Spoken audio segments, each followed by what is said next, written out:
함께 기도하도록 하시겠습니다. 거룩하신 하나님 아버지, 이 새벽 제단에 나와 기도하는 주의 백성들의 기도에 주님 응답하여 주옵소서.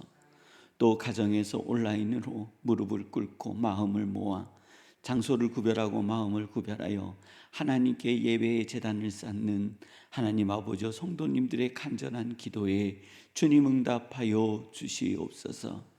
출근하고 퇴근하며 주의 음성을 듣고 주의 말씀을 들으며 하나님 아버지의 마음과 눈을 주의 전으로 향하여 기도하는 주의 백성들의 기도에 주님 응답하여 주시옵소서. 하나님께 드리는 모든 기도의 제목이 이 땅 위에 영광이 되게 하여 주시고 하나님께서 들으시고 받으시고 하나님의 영광으로 삼아 주옵소서. 중앙교회 하나님 많은 기도의 제목이 있습니다. 하나님께서 들어 응답하여 주시고 중앙교회가 하나님의 거룩한 뜻을 이루는 하나님 아버지 중추적인 사역을 감당할 수 있도록 인도하여 주시옵소서. 하나님 이 땅에 아버지 하나님 그리스도의 인구가 하나님 아버지 70%가 되게 하여 주시고 이 일을 위해 하나님 우리 중앙교회가 앞설 수 있도록 인도하여 주시옵소서. 주께서 저에게 말씀하여 주신 그 말씀 위에 서게 하여 주시고 오늘도 하나님 자신의 시간을 하나님 아버지 앞에 드리는 모든 주의 백성들과 하나님 아버지 자신의 인생을 하나님 앞에 드린 모든 주의 백성들의 삶을 인도하여 주시고 군 복무 중인 이진용 군과 김동용 군을 하나님께서 붙들어 주시사 저희의 인생이 하나님 안에서 빛나게 하여 주옵소서. 이 모든 은혜가 저희 안에 임한 것에 감사드리며 예수님의 이름으로 기도드립니다. 아멘. 오늘 하나님께서 저희가 허락하여 주시는 말씀은 신명기 34장 1절로 8절 말씀입니다. 신명기 34장 1절로 8절 말씀입니다.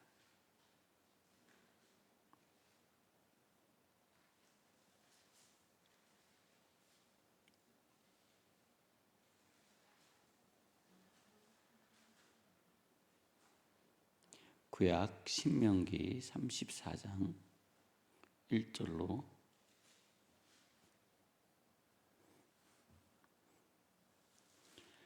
우리 함께 봉독하도록 하시겠습니다. 모세가 모압 평지에서 느보산에 올라가 여리고 맞은편 비스가 산꼭대기에 이름에 여호와께서 길르앗 온 땅을 단까지 보이시고 또 온 납달리와 에브라임과 므낫세의 땅과 서해까지의 유다 온 땅과 레겐과 종려나무의 성읍 그리고 골짜기 평지를 소알까지 보이시고 여호와께서 그에게 이르시되 이는 내가 아브라함과 이삭과 야곱에게 맹세하여 그의 후손에게 주리라 한 땅이라. 내가 내 눈으로 보게 하였거니와 너는 그리로 건너가지 못하리라 하시매 이에 여호와의 종 모세가 여호와의 말씀대로 모압 땅에서 죽어 벳부올 맞은편 모압 땅에 있는 골짜기에 장사되었고 오늘까지 그의 묻힌 곳을 아는 자가 없느니라. 모세가 죽을 때에 나이 120세였으나 그의 눈이 흐리지 아니하였고 기력이 쇠하지 아니하였더라. 이스라엘 자손이 모압 평지에서 모세를 위하여 애곡하는 기간이 끝나도록 모세를 위하여 30일을 애곡하니라. 아멘. 모세가 느보산 위에서 자신의 인생을 정리하는 겁니다. 그리고 과거를 돌아보는 거예요. 하나님께서 자기 자신과 함께 했던 시간들, 바로의 궁에 애굽의 궁에 있을 때의 40년, 광야에서 인생이 80년입니다. 자기의 가정을 이루고 자신의 삶을 사는데 40년, 이스라엘 백성을 출애굽하여 40년, 광야 인생 80년입니다. 어마어마한 시간입니다. 오늘 하나님께서 우리에게 주신 사명에 대해서 돌아보고 있는 겁니다. 그러면서 모세의 삶을 통해 하나님께서 우리에게 무엇을 주셨고 하나님은 우리에게 무엇을 보이시며 우리는 무엇을 행할 수 있는가를 찾아보고 있는 겁니다. 우리들의 신앙생활 속에서는요, 가만히 보면 하나님의 말씀을 들을 때는 아멘 하죠. 굉장히 그럴싸하고 멋있잖아요. 그런데 이 말씀이 나의 현실로 오는 것에 대해서는 우리들이 부정할 때가 있습니다. 그 말씀의 삶을 우리의 삶에서 하나님께서 요청하실 때 우리는 거절하고 싶다니까요. 우리는 열매를 보고 싶은 거지 그 과정과 절차는 별로 겪고 싶지 않아요. 우리들이 듣고자 했던, 항상 들어왔던 좋은 결과들, 하나님 그 결과를 속히 주옵소서. 이것이요, 첫 번째 우리의 함정입니다. 두 번째 함정은요, 우리가 우리의 인생의 길을 우리가 계획하고 하나님 아버지 앞에 우리가 계획한 이 길대로 움직여 주옵소서 하는 거예요. 근데 성도님들, 인생 조금 살아보셨잖아요. 모세만큼은 안 살아보셨어도 인생 좀 살아보셨잖아요. 성도님들의 인생길이 어찌하여 내 계획대로만 되신 적이 있나요? 그렇지 않아요. 먼 발치에서 나의 인생길을 바라보면 내가 뜻을 세우고 간 길보다는, 우리는 신앙인이잖아요. 신앙인. 신앙적 해석을 하는 거예요. 하나님께서 결국 인도하신 길로 간 길이 더 많다라는 거예요. 모세가 오늘 느보산 꼭대기에서 자신의 광야길 40년을 돌아보는 거예요. 하나님께서 모세를 불러주실 때에 그랬어요. 그들의 장자가 죽어야 출애굽하리라. 하나님이 누구를 처음 불러주실 때요? 모세를 불러주실 때요. 그들의 장자가 죽어야 너희들이 나오리라. 어제 보았던 본문에서는요, 하나님, 내가 하나님의 뜻대로 했더니 하나님, 온 이스라엘 백성이 고통에 처했고 내가 원망을 듣습니다. 하나님, 이것이 어찌 된 것입니까? 그랬더니 하나님이, 여호와께서 그렇게 말씀하시잖아요. 이스라엘 백성이 애굽에서 쫓기어 나리라. 어떻게 된다고요? 쫓기어 나리라. 이스라엘 백성이 애굽에서 어떻게 된다고요? 쫓기어 나리라. 이스라엘 백성이 이 여호와의 말씀대로요, 쫓겨났어요. 애굽에서 쫓겨났어요. 자기들 스스로 나온 것이 아니라 어떻게 됐다고요? 쫓겨났어요. 자기들 스스로 나오고 싶어서 나온 것이 아니라 어떻게 됐다고요? 쫓겨났어요. 누구의 죽음으로요? 애굽의 장자의 죽음으로. 하나님은요, 왜 이스라엘 백성을 애굽으로부터 쫓겨나도록 하셨느냐라는 거예요. 하나님의 계획하심이잖아요. 장자가 죽어야 되고 그리고 쫓겨나야 된다는 거예요. 10가지 재앙이 일어난 다음에 들은 소리가 아니라 이것은 하나님께서 모세를 불러주셨을 때 모세에게 해주신 말씀이에요.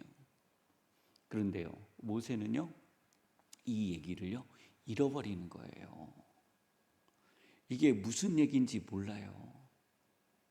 하나님께서 성도님들에게 선언해 주시고 말씀해 주신 것, 내가 그 길 위를 가지만 하나님은 아주 먼 지표의 끄트머리를 우리들에게 보여주시기 때문에 그 과정을 하나님이 인도하신 대로 쫓아가다 보면 우리의 이성과 우리의 생각으로 받아들이기가 어려운 지점들이 너무 많은 거예요. 마치 모세처럼요. 애굽의 장자가 죽는 것, 이스라엘 백성이 쫓겨난다라는 거, 성도님들 지금 이해되세요? 잘 안 돼요. 제가 조금 비유를 들어볼게요. 이스라엘 백성이요 400년 동안 애굽에 있었어요. 그러면 이 이스라엘의 백성의 고향은 어디가 됐을까요? 어디예요? 가나안 땅이에요? 400년 동안 거기 살았다니까요. 야곱이 있었어요? 요셉이 있었어요? 야곱의 12아들이 같이 살아 있었었나요? 다 죽었어요. 400년 동안 거기에 있었다고요. 그들의 고향은 어디라고요? 애굽이에요. 성도님들, 이 테이블을요 만약에 400년 동안 여기에다가 앉혀놨다고 가정을 해볼게요. 그러면 그 400년 사이에 이 테이블이 흔들리지 않도록 실리콘도 칠하고 못도 치고 온갖 이물질이 다 묻었겠죠. 400년 후에 이 강대상을 들어 옮기려고 해보세요. 찍하고 본드도 잘라내야 되고요, 못도 빼내야 되지 않을까요? 지진이 나야 되는 거예요. 여기 붙어있는 장판이 찢어지거나 아니면 강대상이 망가져야 되는 거예요. 이스라엘 백성이 400년 동안 애굽에 살면서요 애굽 백성으로서 토착화되어져 있는 거예요. 애굽은요 이스라엘 백성들의 고향이에요. 그곳을 떠나고 싶어하는 사람들은요 애굽 생활 정착에 실패한 사람들. 그러니까 실패했다라는 건 사업하다 망하거나 인생을 힘들게 사는 사람들만 출애굽하기를 원했을 것이지, 애굽에서 그래도 자리 잡고 살만했던 사람들은 옮기고 싶었을까요? 아니라고요. 400년 동안이나 내가 여기다 터를 잡고 살았는데 왜 나가요? 성도님들 나가고 싶으시겠어요? 아버지의 묘가 어디에 있어요? 애굽에 있어요. 할아버지의 묘실이 어디에 있어요? 애굽에 있어요. 애굽은 그들의 고향이에요. 근데 그곳을 하나님이요 틀으셔야 되는 거예요. 지진을 내셔야 되는 거예요. 그것을 완전히 뒤집어 놓으셔야 되는 거예요. 이스라엘 백성과 애굽 백성을 갈라내셔야 되는 거예요. 그 전에는 이스라엘 백성이 움직일 마음이 1도 없어요.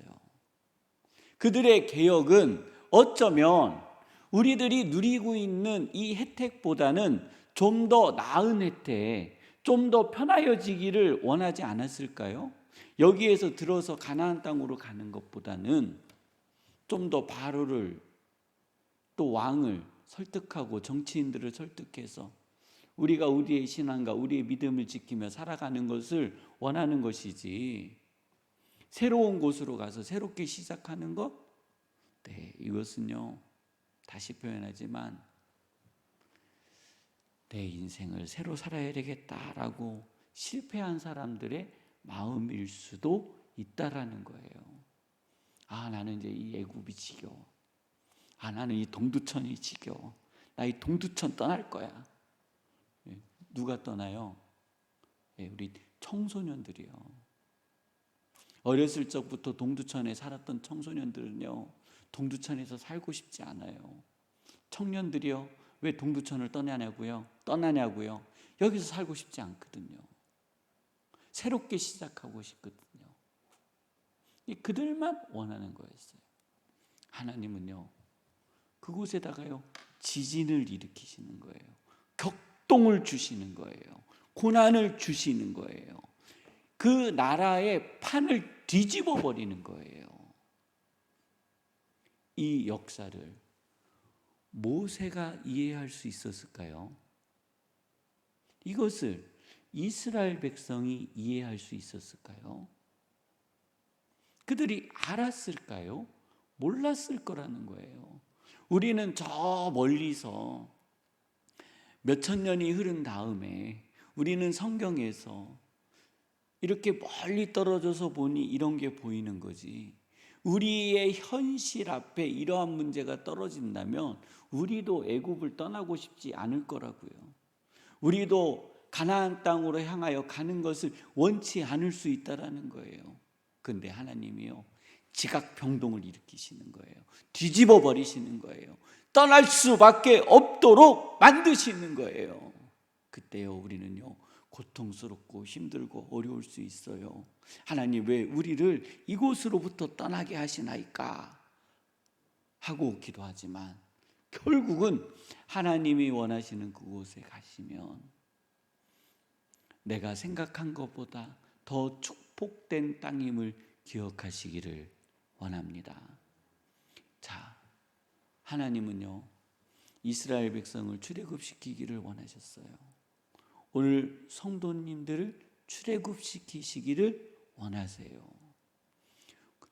400년 동안 애굽화 되어졌던 이스라엘 백성을 변화시키기를 하나님은 원하세요.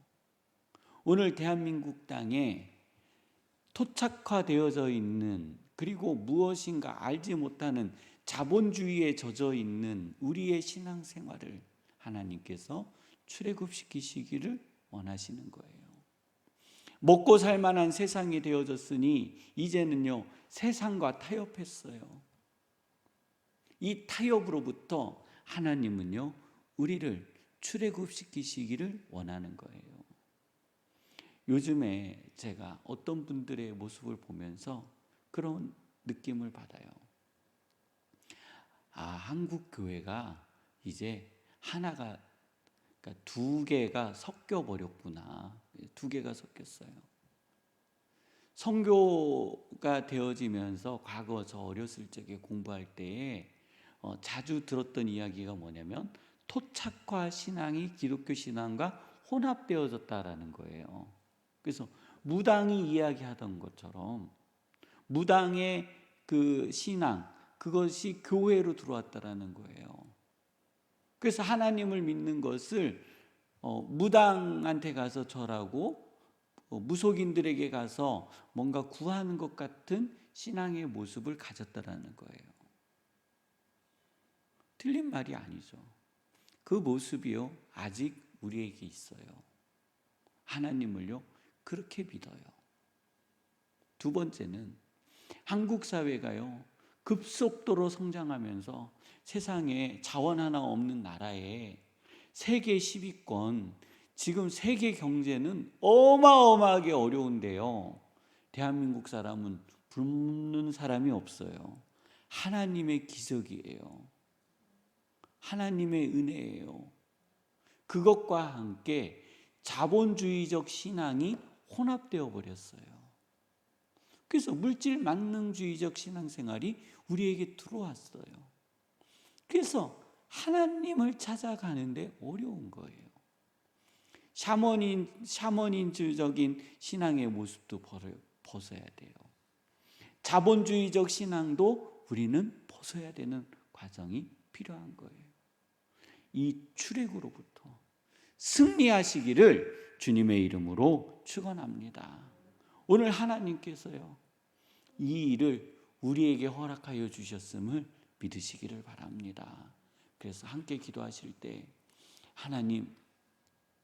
하나님께서 인도하시는 대로 내 인생을 순종하게 하여 주옵소서.